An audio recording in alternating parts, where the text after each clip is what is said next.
igitabo cya kabiri cya Mose cyitwa Kuva, isura ni 12 umurongo w'11. Igitabo cya Mose cya kabiri cyitwa Kuva 12 no ku 11.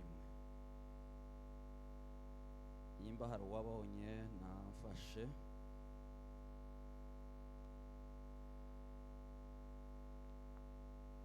Kadusome mu izina rya Yesu. Uku abe ariko muzazirye mukenyeye mukwesa inkweto mwitwaje inkoni, muzazirye vuba vuba. Iyo niyo Pasaka y'Uwiteka. Amen. Amen. Usimbe uje ku murongo wa 27, isura niyo gusa, ivensi niyo duhinduyeho buke. Ni harya 12:27. Mujye mubasubiza muti, ni igitambo cya Pasaka y'Uwiteka, kuko yanyuze ku mazu y'Abisiraheli bari muri Egiputa, agakiza amazu yacu. Ubwo yicaga abanyegiputa, abantu barunama bikubita hasi. Abisiraheli baragenda babigenza batyo uko Uwiteka yategetse Mose na Aroni, abariko bakora. Amen. Amen. Rora ku 45, isura niyo tukiriho gusa. 45. Umusuhuke umunyamahanga n'umugaragu ukorera ibihembo ntibakabiryeho, bye gukurwa mu nzu ngo bijyanwe mu yindi. Ntugasohokane intongo y'iyo nyama, kandi ntimukavuneho igufwa na rimwe. Amen. Amen. Nanone wamfashije ukebeye umusaza ni nawe uzumwokereza, niko baza bavuga. Ubutumwa bwiza bwa Yohana isura ni 12 guheraho. Ubutumwa bwiza bwa Yohana 12 guheraho. Kadusome. Nuko hasigaye iminsi 6 Pasika ikaba. Hasigaye iminsi 6 Pasika ikaba. Yesu ajya i Betaniya, aho Lazaro uwo Yesu yazuye yabaga. Bamutekera ibyo kurya bya nijoro. Marita araheza, kandi na Lazaro yari umwe bicaranye na Yesu. Amen. Urakoze, Imana iguha umugisha. Reka dusenge. Uhoraho Mana yacu nyir'icyubahiro, uyu munsi turagushimiye ko ari wo munsi wazutse, wafashwe ukababazwa ugashinyagurirwa uzira ibyaha byacu. Turi ku rwibutso twibuka ibyo wadukoreye. Nubwo imyaka icanyemwe ari myinshi, ariko turazirikana ibyo wakoze. Turabigushimiye Mana, nubwo wadukunze tudakwiriye, ariko reka icubahiro kigusubirire. Duhagaze mu cyimbo cyawe, tugiye kuvuga ijambo ryawe. Turiyambaza imbaraga z'umwuka kugira ngo zishobore kubana natwe, n'abicaye nabo reka uwo mwuka ubakwire. Icubahiro nikigusubirire muri byose kubw'izina rya Yesu. Amen. Bwana sifiwe. Dushimiye Imana ko tugeze hano iwanyu. Runo rusengero ko ndabona ko ariho nkirugeramwo bwa mbere, ariko nshimiye Imana ko mpageze mu buryo bw'ivugabutumwa. Imana yo mu ijuru nishimwe. Ubundi kandi nshimiye abayobozi aho bicaye bakadutekereza, bakabona ko dukwiye kuza ngo tubwirize ijambo ry'Imana. Ntirigira urizi kandi ntirigira utarizi, gusa bivana nuko washuditse na nyiraryo. iyo washuditse na nyiri ijambo gukonjoreraho akaguha ibyo ubwira abandi kubwo kudutekereza n'ikaze mwaduhaye, Imana yo mu ijuru ibaha umugisha. Nanejejwe n'akantu kamwe, nubwo ari twinshi reka mvuge kamwe gusa. Nanejejwe n'akantu kamwe. Muraririmbye numva ko bikunda mba mu mukutano. Nagize ibibazo, bamwe barabizi, twaravuganye, bampamagaye ndi mukiriyo muri iyi ntambara iheruka ya ruguru, hapfuye umwana wacu. Noneho ngo bambwire nza kubabwira ko turi mukiriyo, ariko kera narabemereye konza. Kureka birananira ko bitari bukunde, ariko muraririmbye numva ko bikunda. Imana yo mu ijuru ibaha umugisha. Ari umushumba hariya wavuze ko yaje arwaye, ariko ngo azahaye avuga ngo aragura imiti. Indwara yavuze ejo niyo yamfashe, ngo mare ndavuga ngo esuku siba umukutano ngo narwaye nja kugura imiti, ukunda yifite muri ya mwishakoshi, ariko sinanibutse n'igihe cyayo byarenze, ko ndumva gusa nagumye kuba muzima, ndi kwikire y'Imana, nahi abaganga yo irasa ni hayigenda ukundi. Umunezero ni mwiza. Turabashimiye mwese, Imana yo mu ijuru ibaha umugisha. Ariko ko ndareba ukuntu mumeze neza, Imana ibaha umugisha. Uko hari wose inzira mumeze gutya. Tugiye kuganira amagambo ya Pasaka. Kurya yimba habaho ikintu kigoye, ni ukugutorera ijambo ngurigishire.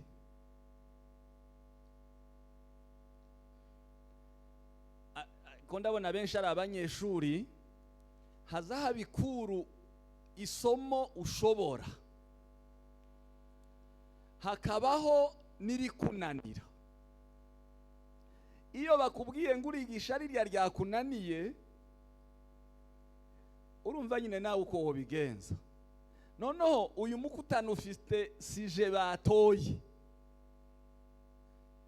kandi guhera none kuzogeza niyinga nuko tuzoba tuhaye tuvuga ni Pasaka tuguma kuririmba. Hazahaba indirimbo zihararwa, wazubwira abantu ngo turirimbe niyi ngo yereke irashaje, ariko iyi tugiye kuririmba kuva none kuzageza niyinga ntizisaza. Duheze Imana icubahiro. Haleluya! Indirimbo idasaza kurya ihora iteye amatsiko, ihora ari nziza. Hari umushakashatsi ngo yagerageje gushaka ikintu kigezweho kandi kidahararukwa. Zandinya biriya bya kamera bigatuma ndavuga menshi. Hari umubyeyi umwe w'iwacu, ukugani mugoroba arama mbona ati nisinje wari kuvuga.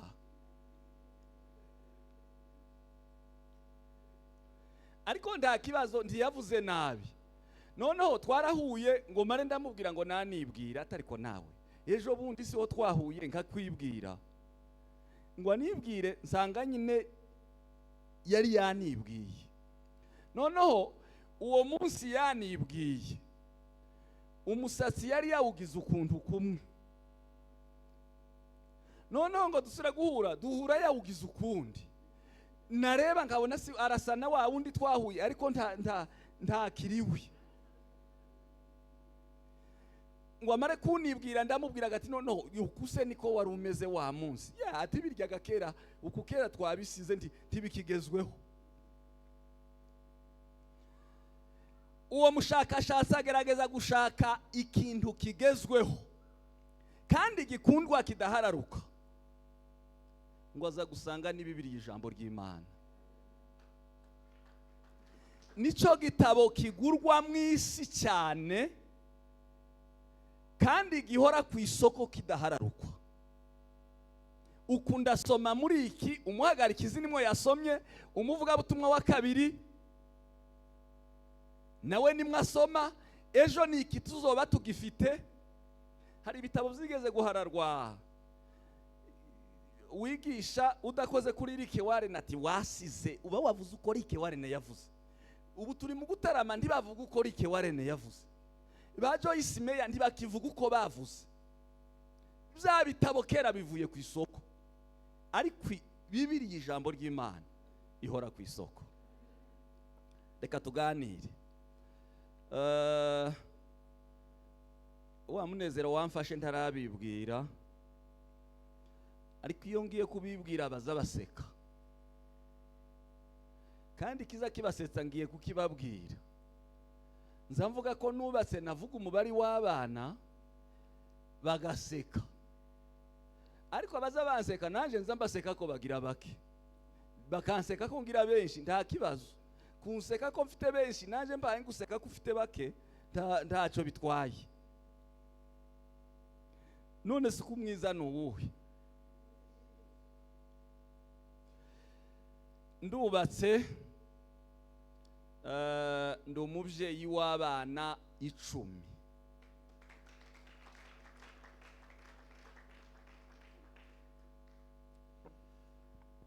Ntuye hari Igitengera niho nsuhukiye. Ndi umupasiteri, niho nkorera umurimo w'Imana. Ngira ngo nibyo ndarangije. Amazina nitwa Serugo Benjamin. Reka tuganire ijambo ry'Imana. Ari uwambwiye ngo iyo mbaye mbwiriza umuntu agasinzira, ngo wazagira ngo none bamuhaye ibinini byo gusinzira. Ngira ijwi riza rigera ku muntu uwo ari we wese. Irya ry'abandi ngo zamura ijwi, ryanje ntibaza bazamura, ryo rirazamuye, volume iheka ya nyuma riba rizamuye, nje ntibaza bambwira ngo zamura ijwi, iryanje riba rizamuye. Tugiye kuganira ijambo Pasaka. Ese ko twaje twese ngo twaje kuri Pasaka, none se Pasaka ni iki? Hari umubyeyi umwe baririmbye indirimbo yo muri Okovu. Indirimbo ivuga ngo mkutano kubwa gani, ahandi ni gutakesho mulimani mwa Sayuni. Noneho akaba umuntu ushaje kandi abuzukuru bakamenya ko atize, araririmba aranezerwa araruhararira, ngo agere muhira ati ngaho atese wanezerewe, wa mukecuru ati cyane niki cyakunejeje? Ati ni yandirimbo. Indirimbo yari kwivuga gute? Ati ngaho tubwire, mukutano kubwa gani birasobanurwa gute? Ati birasobanurwa ngo ni mulimani mwa Sayuni.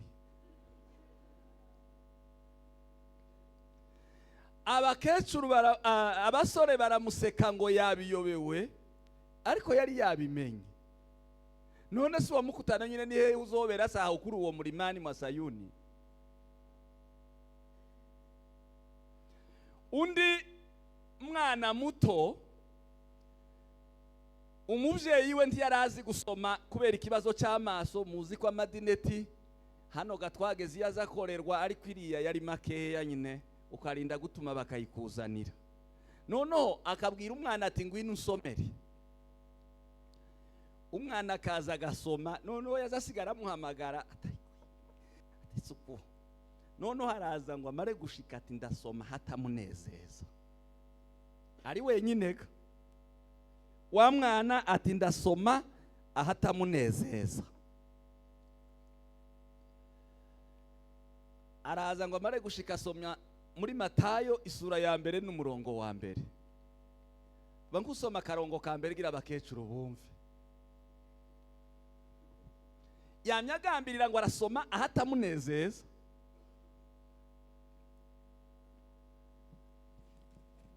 Rimwe Matayo isura ya mbere umurongo wa mbere. amasekuruza ya Yesu Kristo mwene Dawidi. Imana iguha umugisha. Noneho yamamanuka ngo amasekuruza ya Yesu Kristo mwene Dawidi mwene nde ngo arangiza atashi. Yego nawe agira abasekuru atariko yimba hari ahantu hamfashije ataha niho ni kuvusoma niho ugisoma neza. Ati bisekuruza bya data nabyo bibamwo atariko subiramwo. Iwe yarazi ngo ntafashwa muno ntakitogufasha ubaye ufite umutima wera. Pasaka iva mu rurimi rw'igiheburayo, ibo bayita ngo ni pasaha. Mu rurimi rwabo bayita ngo ni pasaha. Abagiriki n'abongereza ibo bakayita barasangiye bayita ngo ni Passover cyangwa Passover, gucaho gutambuka. Turuzi ko hano hari ikintu nkagitambuka, uko nibyoga bahaye bavuga ko ari ugutambuka. Ntarasobanura, ni ukuvuga ngo abaheburayo bayita pasaha, abagiriki n'abongereza bakayita Passover. Ntarasobanura, none se ko tuvuze ko ari ugutambukaho, umuntu uzi gusimba aje agasimba uruzi akaca hano hejuru yarwo ntace no kukirara agasimba, uko iyo ni Pasaka bakoze ko ndabazaga ntamushatse mwonsubiza.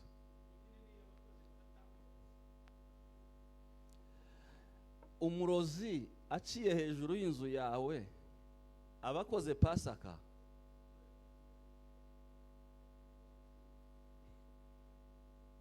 Akaza nijoro kurya kwaba agaca hejuru y'inzu yawe, ni Pasaka ibikozwe? Pasaka ni itegeko ry'Imana, naho ibindi byose wosimba uruzi, abe niyo wosimba gatuti, abe niyo wosimba ugaca hejuru y'ikanisa, Imana itabivuze, iyo si Pasaka. Uba wasimbye ariko ntuba wakoze Pasaka.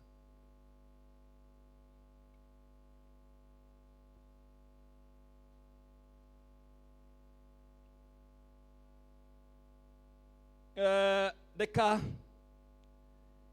Pasaka ikomoka he? Inkomoko yayo reka turebe Pasaka aho ikomoka. Zanumva bamwe bavuga ngo ni muri Edeni, Pasaka ngo niho yabaye ya mbere, ariko mbere y'iyo hari indi. Yimba nayo ari Pasaka, na mbere yayo hari indi. Noneho sinzi uko turi bubigenze, ko ndabona uhaye wandika kandi ari wewe musomyi. Ndandagira ngo mfasha urwandiko rwa mbere rwa Petero 1:18.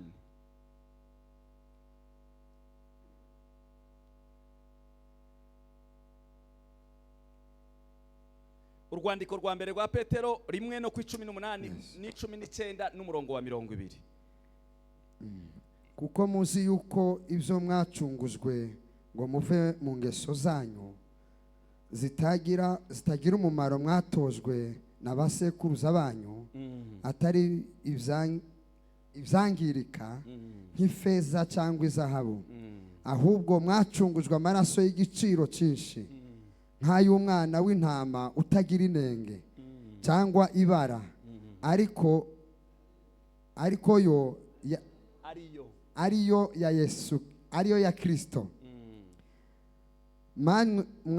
wamenywe n'Imana kera isi itararemwa. Uwo ni Yesu.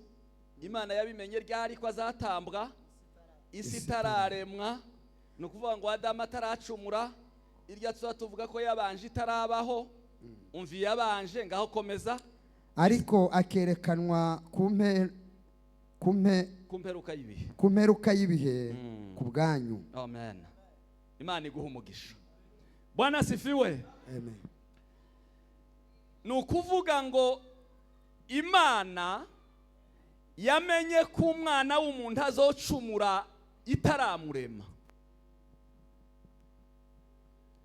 kandi mutegurira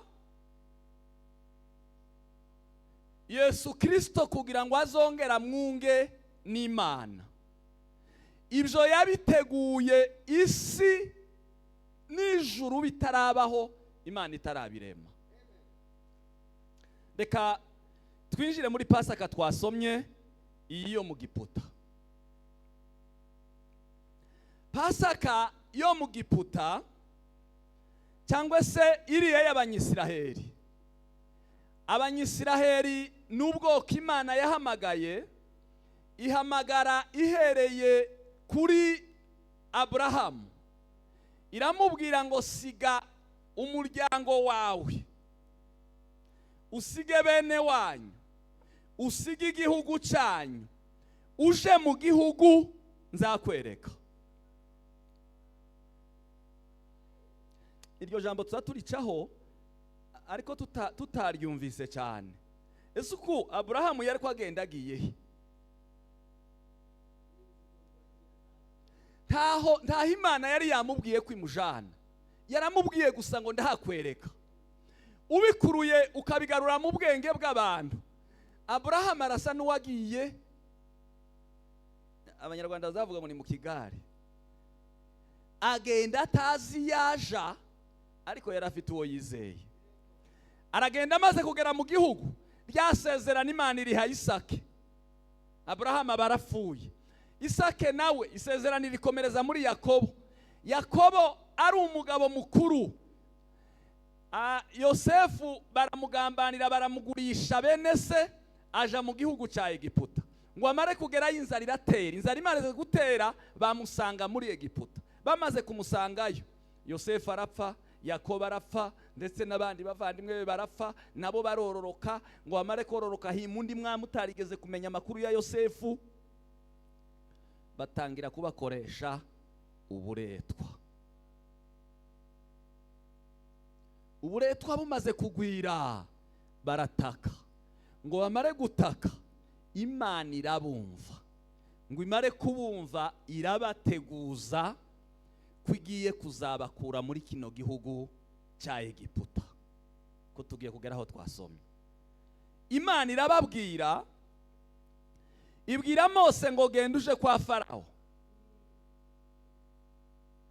Uko nzoza nkubwira niko uzaza umubwira. Ahera ku gitangaza cya mbere, ageza ku gitangaza cy'icenda. Mose ukoreshwa n'Imana, cya gitangaza cyakorwa. Farawo nawe agahamagara ibo bagiraga abakonikoni n'abapfumu n'abarozi bemewe na leta. Leta ikabahamagara ngo abarozi nimuze. Gusa twagize ibyago, nabonye uriya perezida w'iwacu nawe sinzi umunsi naherutse kubona ari kumwe na bene abo nyine. Zari biheruka kuvuga ngo umwami w'igihugu ngo yaroye muri bene biriya, namaraza n'abamufotora bikwira isi. Ni ukuvuga ngo muri Egiputa byari byemewe, arabahamagara bose. Mose yagira icyo akora abihawe n'Imana, nabo bakabikora. Baragenda bagera ku cago c'icumi. Ico nico kigitangaza, ni naco caje gutuma bose bagira. Ngo arangize arababwira ngo genda ubwire Abanyisiraheli. Ko ndabona wowe uri mutoya, ufite abana bangahe? Umwe.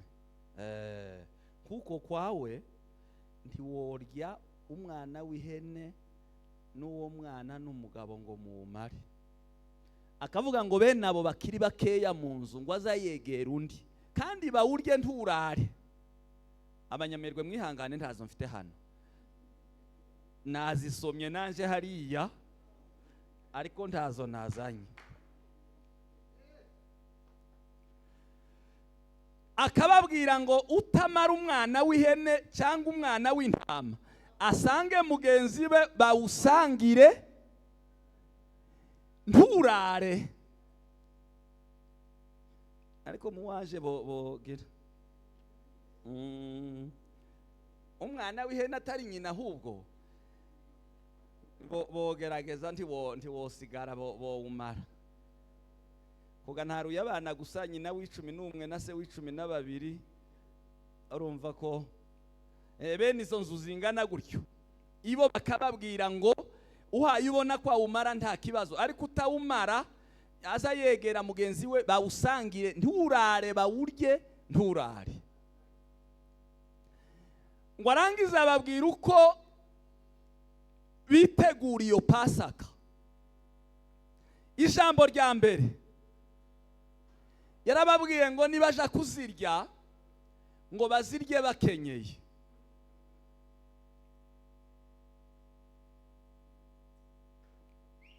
Twabanaga n'umugabo agasetsa cyane akavuga ngo iyo ubonye umuzungu aricaye ngo ukamenya ko agusize.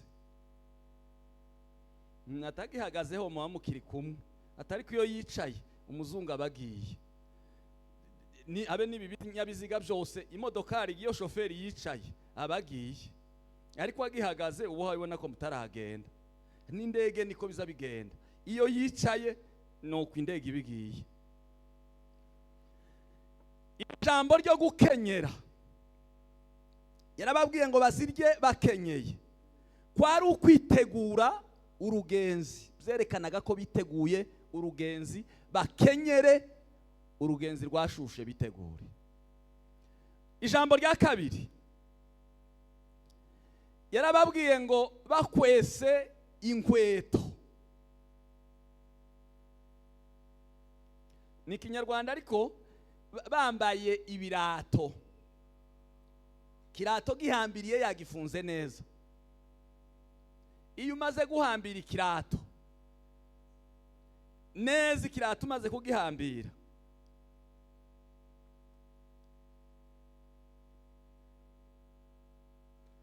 no gukamirisha urugenzi.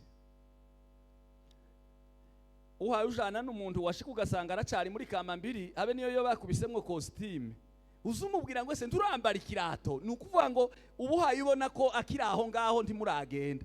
Ariko ushitse ugasanga ikirato yagihambiriye, uzumenya ko urugenzi kera rwabaye. Irya gatatu yarababwiye ngo bitwaze inkoni. Twavuye iyo ziba, izo bari mu kuduha hano hariho zimwe zimeze nk'uku, bari mu kuzana izimeze gutya, ndi mu kuzibona mu makwe ngo ni inkoni. Ariko inkoni isobanura ibintu byinshi.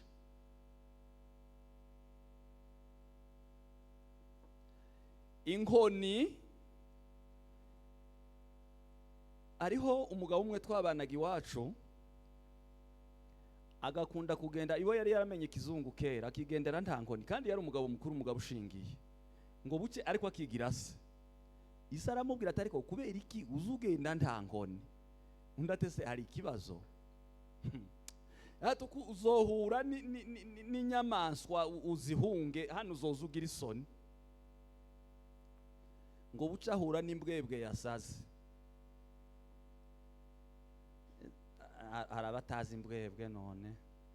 Nakanyamaswa kaza kabona umuntu kagahunga, kagira ubwoba cyane, ariko iyo kasaze kaza kakurinda.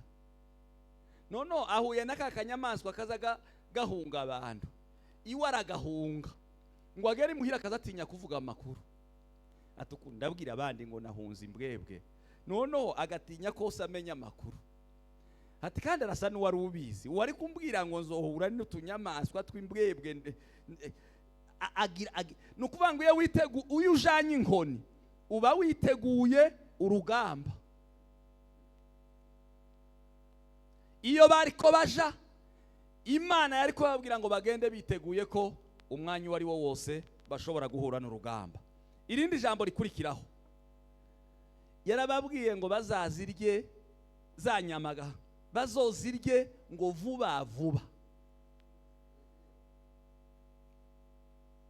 hari abantu baza barya bitonze cyane ukaruhuka arambirwa, akaza abanza akakubwira amakuru yayarangiza agasura akabona kumanyura, ukaroteseye umutsima ntuhora ngo nta kibazo, akakubwira amakuru mukanya agasura akamanyura, ukaruhuga karabutese uyu nguyu we. Ariko arababwira ngo bose kandi n'abanyisiraheli bose ngo bazazirye vuba vuba, ziranoroshe kumira bitabaye ibibazo nyine ari zo kurumanga wo gumukamiragura. Arababwira ngo bazirye vuba vuba. Ijambo rikurikira yarababwiye ngo bazazirye zokeje.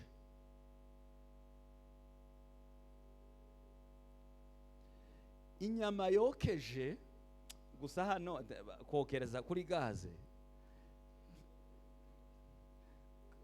gusa nyina babaye hari inkwi barabyumva. Noneho inyama yokeje uzuyimara ikarinda ishira ari mbisi, wazugira ngo urakurura ugahuruka hari amaraso, wasubiza mu ziko igashirira, wasura gukurura ugahuruka handi amazi akaza n'amaraso kugeza uyimaze, izirinda ishira ikiri mbisi kandi ntuyireka. Icyo byasobanuraga yarababwiye ngo ntibazirye zitetse kandi ngo ntibazirye mbisi, ngo bazirye zokeje. Inyama yokeje iziguma igatonyanga.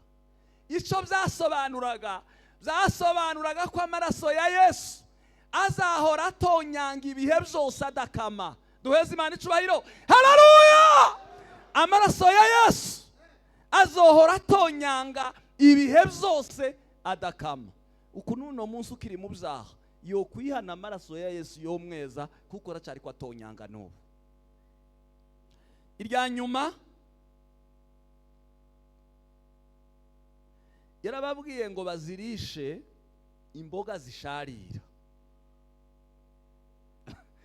Twigeze kuja ku musitari mu muhana umwe ntavuze nyine ko ndababwira ko natinye, noneho ngo tuhagere bagakunda izo mboga cyane. Twari benshi, twari 36, ngo tumare gushika baratuzimanye barabaga, ngo bamare kubaga tukaba turi kumwe n'umwana umutazurya inyama.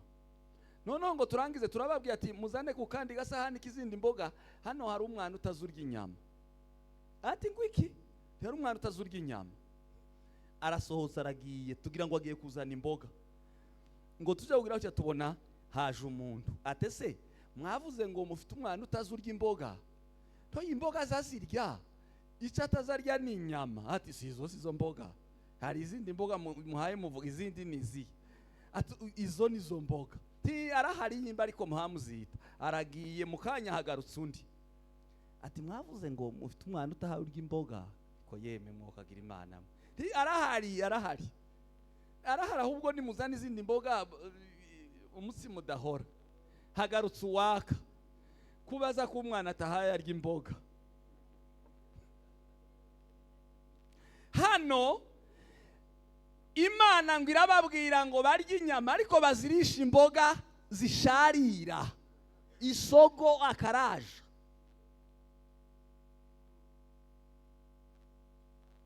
Ariko ibintu bidahuye, ari akaraja nyine bazanye wopfa kwihangana nta zindi uhayibona iruhande, ariko bazanye izo zindi ngo numara uzirishe ziriya.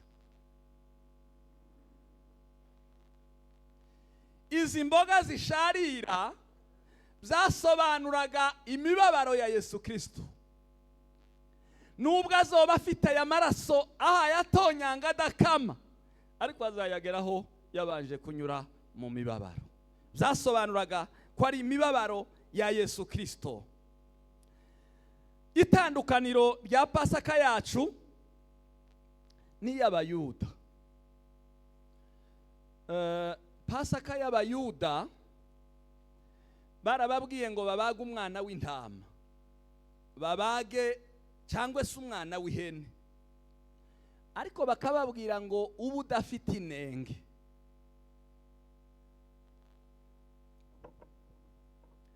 ube udafite inenge. Inenge bavugaga ni ukuba umugaye, cyangwa kuba utarwaye, cyangwa kuba upfuye ijisho n'ibindi. Arababwira ngo bawubage udafite inenge.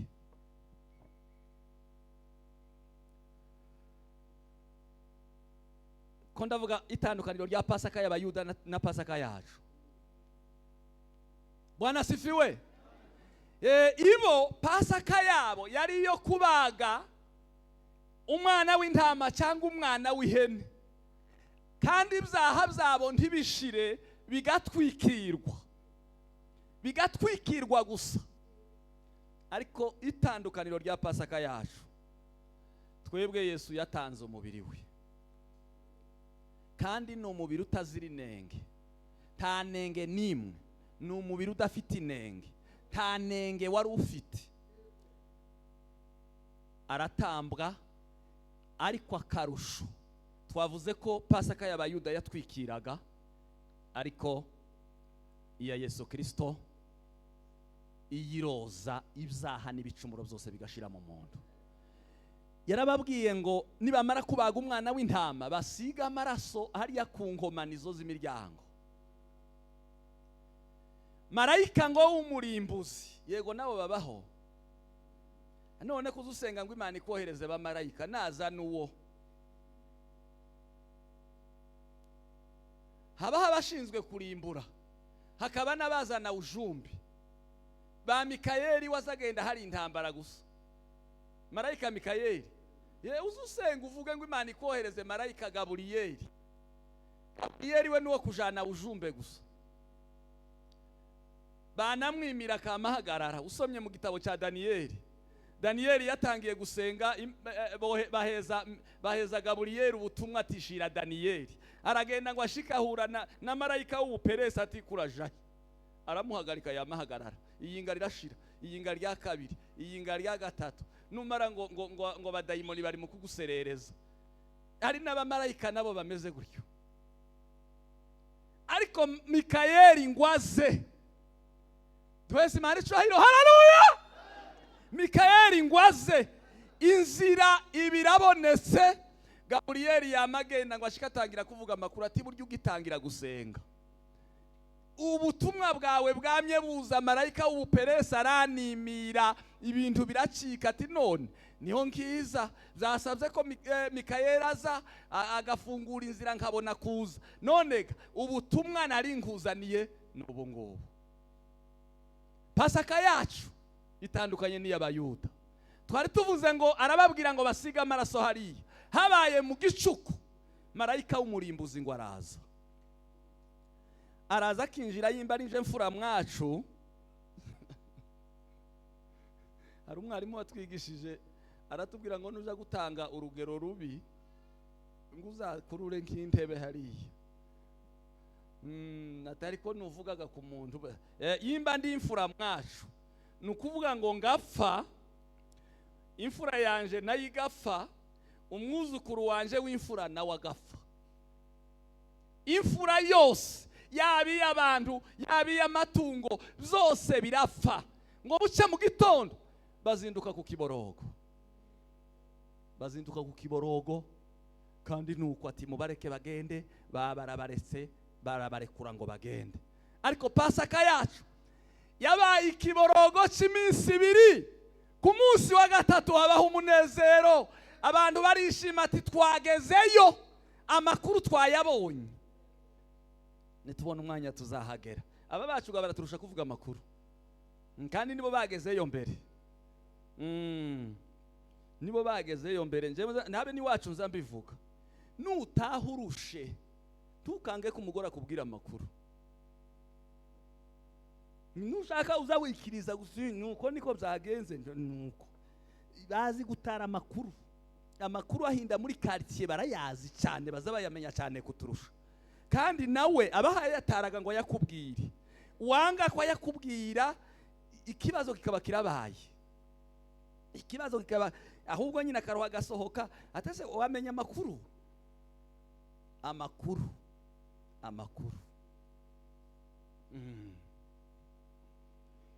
Pasaka yacu iraruta cyane iy'abayuda. Twasomye ubutumwa bwiza bwa Yohana. Uyu Yohana yabanye na Yesu imyaka 3 bari kumwe na Yesu. Yesu aha yamwigisha. Gusa Yohana ntiyari yarize. Yohana ntiyari yarize nubwo yabanye na Yesu.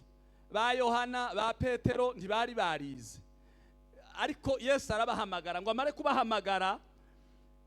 Usarire iyo Yesu aza guhamagara Pahoro aba yaranditse ibitabo bingana n'ibyo mu isezerano risha byose, akabana na Yesu. Yesu yaje kumuhamagara yaravuye hano mu isi, yarazamutse aja mu ijuru, ariko nanone araharamura ageze ibitabo 13. Ariko Petero wabanye na Yesu, Yohana wabanye na Yesu aragerageza yandika 5, kamwe kisura imwe, akandi kisura imwe, kamwe ngo yandikiye umugore wari warakijijwe, akandi ngo yandikiye Gayo, ariko Pahoro akandikira imihana. Akavuga ati mwaba Korinto mwe, mwaba Roma mwe, mwaba Galatiya mwe, ninde wabarozi? Uwo ni Pahoro wari warize. Ariko Yohana utari warize, ariko wahishuriwe na Yesu Kristo akamenya ubuntu bwe, arandika hano mu isura y'12. Aravuga ngo Pasaka iri hafi yegereje, yenda kuba ngo habuze iminsi 6. Yesu ngo aramanuka nawe araza arinjira muri Yerusalemu. Ngo amare kwinjira muri Yerusalemu yari ko agenda abizi ko agiye gupfa. Abantu ngo bamubona ati Yesu araje. Yinjirira mu irembo, bari bategereje ko umwami wabo ngo ari ryazinjiriramo. Ngo babona arinjiye anyuze muri rya rembo, yo ati nguyu umwami twari twarabwiwe, twari twarahanuriwe. Ngo bazanye amashami y'imikindo, bazanye impande, banje gusasa hasi ati Hoziyana, hahirwa uje mu izina ry'Uwiteka. Yesu araje, bahaye bagira ngo agiye kubakura mu butegetsi bw'Abaroma. Abaroma bari babatwaye nabi icyo gihe cyane, bari babatwaye nabi. Aha yagira ati none uyu niwe mwami wacu, niwe bahanuye, igihe cye kirageze. Araza ngo ashike babona ntagiye muri kapitale, aramosora yinjira mu rusengero. Si ibintu bibaye gute? Twari ko tugira ngo agiye iriye ubwami bwacu turabubonye, none uku kandi bigenze gute? Hatubuhanya bwacu nabwo ye. Yohana arabyandika, aravuga ngo iminsi 6 ibuze Yesu aramanuka, araza agera i Betaniya kwa Barazaro wa wundi yari yaraye azuye. Na Bibiliya ntizibihisha, izivuga ko yari inshuti ye, izivuga ko yari inshuti ye. Bene data, ubwo twaje muri Pasaka, mureke tumenye icyo twaje gukora. Mureke tumenye icyo twaje gukora. Umunsi umwe nje nagaze numviriye ruguru iwacu bavuga ngo basanze ngumwibyi bahaye bamutwika ngo n'amapine. Ibitekerezo bikambwira ngo nje sinokwemera ko bamutwika mpari. Noneho ngo buca umunsi umwe ndaherekeje, nari mperekeje umugabo wiriya ruguru wiriye iwacu uwo bita Karibata, ngo mve kumuherekeza gutya ngarutse nsanga baramwirukanye gutya yinjira ahantu mu iduka. Ndabaza tese ni ikibazo nyabaki cyabaye? Ati numwibye, yibyika ati telefone tuno dutoya gatwi 1000. Ni mumwihorere ndabagurira iyindi. Atoya mukanya nyine abarasohotse, ngo asohoke. Uko tuba tugira ngo bazabyara abana bakeya, ariko bo kwicana bagira benshi. Imisozi yose nariko mburaho bahaye binuka, uzanye ibuye, uzanye essence, uzanye pine, nagira ngo noneho ibitangaza bamutwise tuhahagaze twaye tureba. Noneho bene uwo wewe nguranze ngo nabeho, ariko we upfe. Iyo bambwira uko bakambwira ati tumwihorere ariko tukwice, sinabakundiraga, sinakundaga, ariko ngira ngo mukize nyine wenda murengere nawe atahe, ariko twembi tugume tubeho. ariko abari bameze gutyo nibo Yesu yapfiriye, kandi bari mwonje nawe wari urimo. Ico gikorwa Yesu yakoze kimeze gutyo nico gutekerezaho.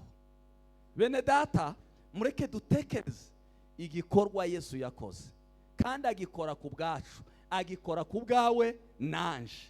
Yo, haleluya! Akora ico gikorwa, ariko uzi ko hara agakiza ndi mukubona tukajandagiraho cyane. Harabakaririye inkuna, umuntu akaza bakabaga gutya, bahaye babaga bona kugeza acikanya akavamo umwuka. Ndumwa za Yesu zikalibula, ndumwa za Yesu zikalibula, zikaitwa buliko, igolole zina la Yesu, zikaitwa buliko, igolole zina la Yesu. Petero na yakamanikwa kukibambonga kirya kimwa Yesu, bakamubela ndula itwe lyagenda hashe, amagulu gagenda higulo. Bakamubela ndula itwe lyagenda hashe, amagulu gagenda higulo. Ndumwa za Yesu, ndumwa za Yesu zikalibula, ndumwa za Yesu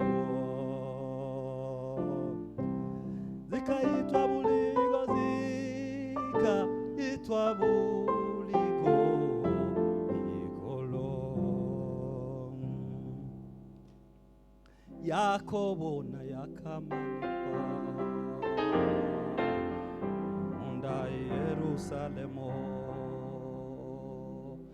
ulubaja lumami Herode bakundwa, Yakobo anatolwa itwe, Yakobo akatolwa itwe, munda Yerusalemo, kulubaja lumami Herode bakundwa, Yakobo anatolwa itwe, kulubaja lumami Herode bakundwa, Yakobo anatolwa itwe. Batoromayo akabagoluhu, kuhisa icyanya akafwa,